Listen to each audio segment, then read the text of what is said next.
I myself nominated them. Holy representative call Holy Allah. The Muawiya ক্ষমতার জন্য এমনই হয়ে গেছে এখন আলীর বিরুদ্ধে যে যুদ্ধ করেছে থেকে আল্লাহর হুকুমের বাইরে যায় না। আমরা কি মুআবিয়ার উসিলা নিয়ে আল্লাহর দরবারে ফরিয়াদ করব নাকি মাওলা যাকে মাওলা পরিচয় করেছেন তার উসিলাই করব? হযরত ওমর ফারুক রাদিয়াল্লাহু আনহু কারা হত্যা করলো? হিন্দুরা করেছে, বুদ্ধরা করেছে, খ্রিস্টানরা করেছে, ইহুদিরা করেছে।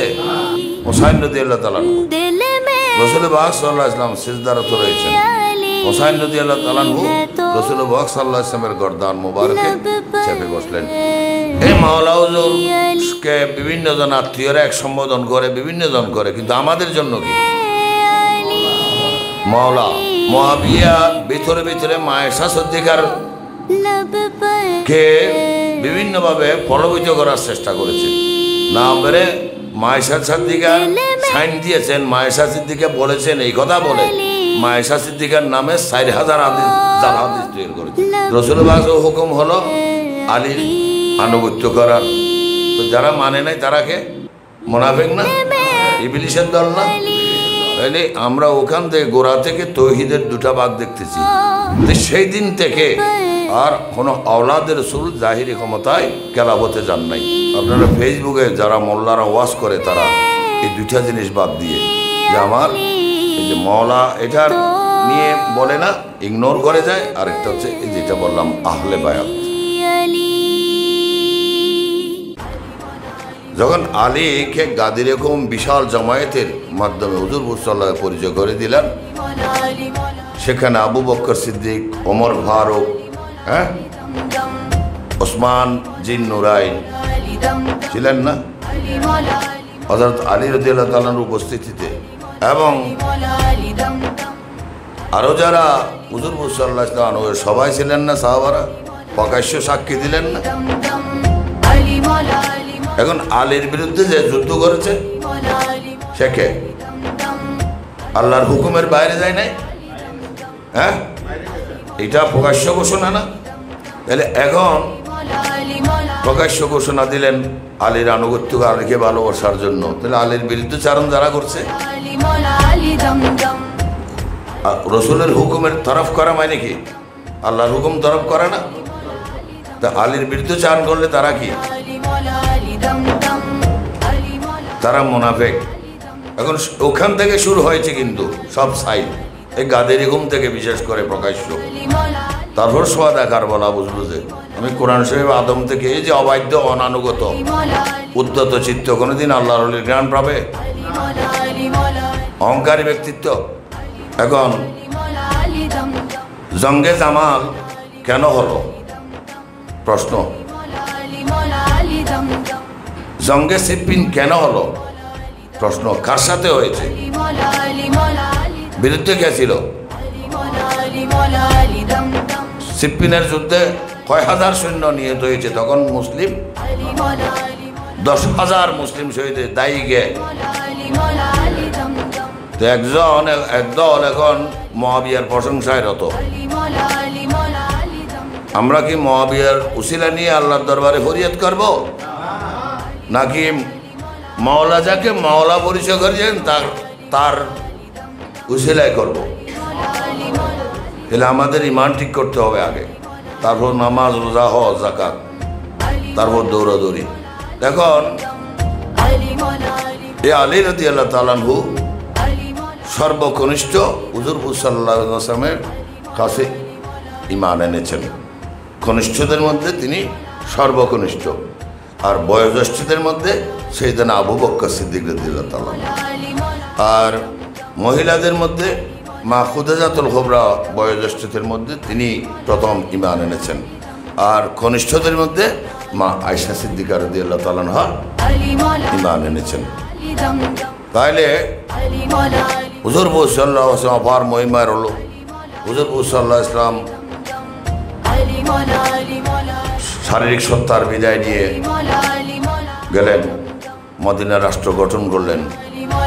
ফার্স্ট খলিফা অফ মদিনা কে? সাইয়েদনা আবু বকর সিদ্দিক রাদিয়াল্লাহু তাআলা, ওমর ফারুক রাদিয়াল্লাহু তাআলা দ্বিতীয় খলিফা, যিনি অর্ধ পৃথিবীর শাসনকর্তা। তৃতীয় খলিফাকে হযরত ওসমান। চতুর্থ খলিফা যাদেরকে খোলাফায়ে রাশিদিন বলা হয়। শুধু সাইয়েদনা আবু বকর সিদ্দিক রাদিয়াল্লাহু তাআলা 2 বছর মদিনা রাষ্ট্রের প্রধান ছিলেন এবং স্বাভাবিক দেহ ত্যাগ করেছেন। আর তিন খলিফা কি হয়েছেন? শহীদ হয়েছেন এবং অর্থাৎ হত্যার শিকার হয়েছেন। কারা হত্যা করলো? হযরত ওমর ফারুক রাদিয়াল্লাহু তাআলা কারা হত্যা করলো? হিন্দুরা করেছে, বুদ্ধরা করেছে, খ্রিস্টানরা করেছে, ইহুদিরা করেছে। ওসমান রাদিয়াল্লাহু তাআলার হোকে কারা হত্যা করলো? হযরত আলী রাদিয়াল্লাহু তাআলার হোকে। আলীর বিরুদ্ধে যুদ্ধ করেছে তারা কারা? মুনাফিক না? এখন আলী শহীদ হলেন, আলীর উপযুক্ত সন্তান রয়েছেন, আমরা বিধিগত সাইয়েদনা ইমাম হাসান রাদিয়াল্লাহু তাআলা, হযরত ইমাম হুসাইন রাদিয়াল্লাহু তাআলা, হাসনাইন। রাসূল পাক সাল্লাল্লাহু আলাইহি ওয়াসাল্লাম বলেছেন যে হুসাইন আমার জান। জান মানে কি? আসলে আমরা বুঝেছি ঝলোয়া, ঝলোয়া। গৌসুল আজম মাইজভান্ডারী ঝলোয়াকে বাবা ভান্ডারী না? হুসাইন আমার জান। একদিন এই কথাটা বলি, হুসাইন রাদিয়াল্লাহু তাআলা, রাসূল পাক সাল্লাল্লাহু আলাইহি ওয়াসাল্লাম সিজদারত রয়েছেন। হুসাইন রাদিয়াল্লাহু তাআলা রাসূল পাক সাল্লাল্লাহু আলাইহি ওয়াসাল্লামের গর্দান মোবারকে চেপে বসলেন। যতক্ষণ হুসাইন রাদিয়াল্লাহু তাআলা আপন ইচ্ছায় ওই গর্দান মোবারক থেকে নেমে আসেন নাই, ততক্ষণ তিনি সেজদা থেকে তোলেন নাই। তো যেটা রেওয়ায়ত আছে, তিনি সেখানে 70 বার সুবহানা রব্বিয়াল আলা রাসূল পাক। হুসাইন রাদিয়াল্লাহু তাআলা নেমে আসলেন, তিনি সেজদা। এগুলো কি আসলে বিশ্ববাসীকে কি পরিচয় দিয়েছেন? ওই হুসাইন রাদিয়াল্লাহু তাআলা কে কারা শহীদ করলেন? তারা কি বেনামাজি? রয়ে গেল, আমি সেটা থেকে আসি। হুসাইন রাদিয়াল্লাহু তাআলা, এবার আলীকে শহীদ করা হলো। তাহলে বিশ্বলি শান শাহ ভান্ডারী পর্দা নিয়েছেন। যার নুরানি চরণে আমার মতো নালায়েক না পাক কুকুর চেয়ে অদম আশ্রিত দেখে আজকে এতগুলা প্রাণ আল্লাহ আল্লাহর রসুলের দিকে ধাবিত হয়েছে। তাইলে চিন্তা করেন, মাওলা হুজুরের দুনিয়াবি বয়স তখন কত ছিল? 18 বছর না? তাহলে আমরা শুকর করবো না? তিনি যে আমাদেরকে নিজ দয়া গুণে তার মাওলা পরিচিত দিয়েছেন, আমাদেরকে আশ্রিত রেখেছেন, শুকর করবো না? তাহলে একবার সমস্যারে আমরা বলি শুকর আলহামদুলিল্লাহ। এই মাওলা হুজুরকে বিভিন্ন জন আত্মীয়রা এক সম্বোধন করে, বিভিন্ন জন করে, কিন্তু জামালি মুখমণ্ডলের মাঝে জালালির আড়াল হয়ে, জামালি মুখমণ্ডল জালালির আড়াল হইয়াছে মাত্র। উভয়ে এক, উভয়ে অবন্য, উভয়ে এক। মানব সুরতের মধ্যে খোদা লুকায়িত অবস্থানে। এখন আলী রাদিয়াল্লাহু তাআলা আনহু, তাহলে ইমাম হাসান রাদিয়াল্লাহু তাআলা আনহু হচ্ছেন আলী রাদিয়াল্লাহু তাআলা আনহু পরবর্তী ক্ষমতার উত্তরসূরি। আল্লাহ রাব্বুল ইজ্জত কি দেখালেন? মুআবিয়া ছিল কি কুফার গভর্নর, কূটনৈতিক, সবাইকে এক করছে। দেখতেছেন যে ইমাম হাসান রাদিয়াল্লাহু তাআলা আনহু যে মুআবিয়া ক্ষমতার জন্য এমনই হয়ে গেছে, আমি যদি আর প্রতিবাদ করি তাহলে একটা দ্বন্দ্ব হবে। মুআবিয়াকে সম্মান করে বলছেন যে ঠিক আছে, আপনি আমার নানা জানের সাথে ছিলেন, সাহাব, আর কিন্তু বিশেষ অর্থ আছে, সাহাব বলতে পারবো না, আমি আপনার সম্মানার্থে আপনাকে খেলাফত আমার দরকার নেই, আপনি করেন। যখন আমার ভাই হুসাইন রাদিয়াল্লাহু তাআলা আনহু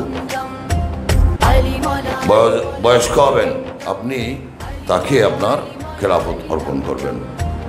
তো মুআবিয়া তো প্রায় 20 বছর ক্ষমতা ছিল, হুসাইন রাদিয়াল্লাহু তাআলা আনহুকে ক্ষমতা দিয়েছে? হ্যাঁ, দিয়েছে। দেয় নাই। কেন দেয় নাই? ক্ষমতার লোভে। আমরাও তো জানি না। আমরা যারা এটা বুঝি, মুআবিয়া ভিতরে ভিতরে মায়েশা সিদ্দিকার কে বিভিন্নভাবে প্রলোভিত করার চেষ্টা করেছে। না বেড়ে মায়েশা সিদ্দিকার সাইন দিয়েছেন, মায়েশা সিদ্দিকা বলেছেন, এই কথা বলে মায়েশা সিদ্দিকার নামে 4000 হাদিস জাল হাদিস তৈরি করেছে। এই জাল হাদিসগুলোকে আজকে তারা প্রতিষ্ঠা করতে পারতেছে যে, কিন্তু কোরআনের সাথে সেটার মিল আছে? হাদিস বলতেছে যে হাদিসের বাস্তবতা থাকতে হবে না? তাহলে ওখান থেকে শুরু হলো দুটা ভাগ, ওই তৌহিদ। ইবলিসের, আমি আবার গোড়ায় ফিরে যাচ্ছি, আল্লাহর উপরে যে জিজ্ঞাসা করলো কেন তুমি সিজদা করলো না, ইবলিস কি উত্তর দিল? বলে যে আমি আপনার শানে জালালিয়াতের কাছে মাথা নত করেছি, আমি আপনার কোনো সৃষ্টির কাছে করবো না। তো আল্লাহ কি বলেছিলেন কোরআনে পাকে? আল্লাহ বলেছিলেন যে হুকুম লেখার ছিল, তো তুমি আমার হুকুম না মানো না, তো আমাকে কিভাবে কীরকম মানো? এখন মওলাকে, রাসূলুল্লাহ সাল্লাল্লাহু আলাইহি ওয়াসাল্লামকে আমরা মানি, কিন্তু রাসূলুল্লাহ সাল্লাল্লাহু হুকুম মানি না। রাসূলুল্লাহ হুকুম হলো আলীর আনুগত্য করার। তো যারা মানে নাই তারাকে মুনাফিক না? ইবলিসের দল না? তাহলে আমরা ওখান থেকে গোড়া থেকে তৌহিদের দুটা ভাগ দেখতেছি, শয়তানের তৌহিদ, ইবলিসের তৌহিদ আর আদমের তৌহিদ। তো এই কারবালাও আমরা এসে প্রকাশ্য ইবলিসের তৌহিদ গ্রহণ করলো কারা? আর এই আদমের তৌহিদ কাদের কাছে? এই আদমের তৌহিদের বাস্তবতা হচ্ছে কি? দেখ, আদমের তৌহিদ হচ্ছে কি? এই আল্লাহর ওলিগণ তারা আমাদেরকে খোদাই শক্তির মেহেরবানিতে আমাদেরকে সাহায্য করছে বিপদ আপদে। তো সেই দিন থেকে আর কোনো আওলাদের রাসূল জাহিরি ক্ষমতায় খেলাফতে যান নাই। আজকে যারা এভাবে চিৎকার করে, যাদেরকে আমরা মুসলমান বলতেছি, সত্যিকার যদি আমরা এখানে বলি তারা কিভাবে মুসলমান হলো? আমার একটা প্রশ্ন, আমি প্রকাশ্য বলতে আমার বক্তব্য যাচ্ছে, আমরা আলহামদুলিল্লাহ রাব্বিল আলামিন বলি কিনা? সমস্ত সৃষ্টি জগতের স্রষ্টা বলি কিনা? ওয়ামা আরসালনাকা ইল্লা রাহমাতুল লিল আলামিন বলি কিনা? তাইলে ওরা বলতেছে না রব্বুল আলামিন আমাদের, কেন? আরগুলা কাফের ফতোয়া দেখবেন, ওরা ওদের ধর্ম নাই, এই দল ওই দলকে ওই দলকে। তাহলে তারা কি আল্লাহর যে শ্রেষ্ঠত্বকে স্বীকার করেছে? যতক্ষণ না রব্বুল আলামিনের পূর্ণামায়ত্ব অন্তরে আসবে না, ততক্ষণ আল্লাহর আলো আমাদের ভিতরে আসবে না। গৌসুল আজম মাইজভান্ডারি ওই রব্বুল আলামিনের সেই মাহাত্ম্যকে উন্মুক্ত করেছেন রাসূল পাক সাল্লাল্লাহু আলাইহি ওয়াসাল্লামের উত্তরসূরি হয়ে। সেজন্য আমরা জাতি, ধর্ম, বর্ণ নির্বিশেষে একই স্রষ্টার কৃপায় ধন্য হচ্ছি। ওই রহমতুল লিল আলামিনের রহমত উন্মুক্ত করেছে, সেজন্য আমরা সবাই সেই রহমতের কৃতজ্ঞতা স্বীকার করছি। সেটা এখন আমরা কার কাছে পাচ্ছি? এখানে আমরা যারা আছি, আমার সনাতন ধর্মী বা বৌদ্ধ ধর্ম অনুসারী বা ইসলাম ধর্মের অনুসারী, আমরা কিভাবে হয়ে গেলাম এক সৃষ্টিকর্তার বিশ্বাসে। তো আজকে থেকে আমরা শিক্ষা নেব যে কি, যদি আমার অন্তরে এক সৃষ্টিকর্তার বিশ্বাস না হয়, সেই সৃষ্টিকর্তার লক্ষ্যে বাস্তবভিত্তিক আমার কর্ম না হয়, তাহলে আমি বিশ্বাস করেছি মুখে, অন্তরে ধারণ করিনি। আমি এই জীবনভর ঘুরে ফিরে করলেও সৃষ্টিকর্তার দয়া পাবো না। ওই বিদা হজ্জের ভাষণ 37টা পয়েন্ট আছে। আমি দেখছি টেকনিক্যালি কুটো কৌশলে আপনারা ফেসবুকে যারা মোল্লারা ওয়াজ করে, তারা এই দুইটা জিনিস বাদ দিয়ে, যে আমার এই যে মওলা এটার নিয়ে বলে না, ইগনোর করে যায়। আরেকটা হচ্ছে এই যেটা বললাম আহলে বায়াত, এ আহল মানে কি? রাসূল পাক সাল্লাল্লাহু আলাইহি ওয়াসাল্লামের খোদাই নীতি রহস্যের দ্বারক বাহক। কাকে চিহ্নিত করলেন? আলী রাদিয়াল্লাহু তাআলা, ইমাম হাসান রাদিয়াল্লাহু, হুসাইন রাদিয়াল্লাহু তাআলা, মা ফাতেমা রাদিয়াল্লাহু তাআলা, ধারাবাহিক ইমামগণ, আলী থেকে অলিগণ, আজকে শ্রেষ্ঠত্ব আমরা দেখতেছি। আল্লাহর ওলি যদি কোনো কারো উপর বিন্দুমাত্র নজর যায়, সে কারো উপর নিষ্ঠুরতা করতে পারে? হ্যাঁ, পারে? মানুষ যতই কিছু করবে করুক, সে ক্ষমার চোখ দিয়ে দেখে না। আর সে ক্ষমার একটা সীমা আছে না, সেটা লঙ্ঘন করলে মানুষ বিপদে পড়ে যায়। বেয়াদবির কারণে নিষিদ্ধ করেছে। আল্লাহ আল্লাহ আল্লাহ আল্লাহ, খবরদার খবরদার, বি কেয়ারফুল, বি কেয়ারফুল। ইন্না আউলিয়া আল্লাহ, I myself nominated them. Holy representative call Holy Allah. La khawfun alayhim wa la hum yahzanun. তারা কারো মহতাজ? হ্যাঁ, কোনোদিন কারো উপর আক্রোশ রাখবেন না। কিন্তু ওইখানে যখন আসলেন তখন মওলার জবাব আসবে। এটা হচ্ছে সবর।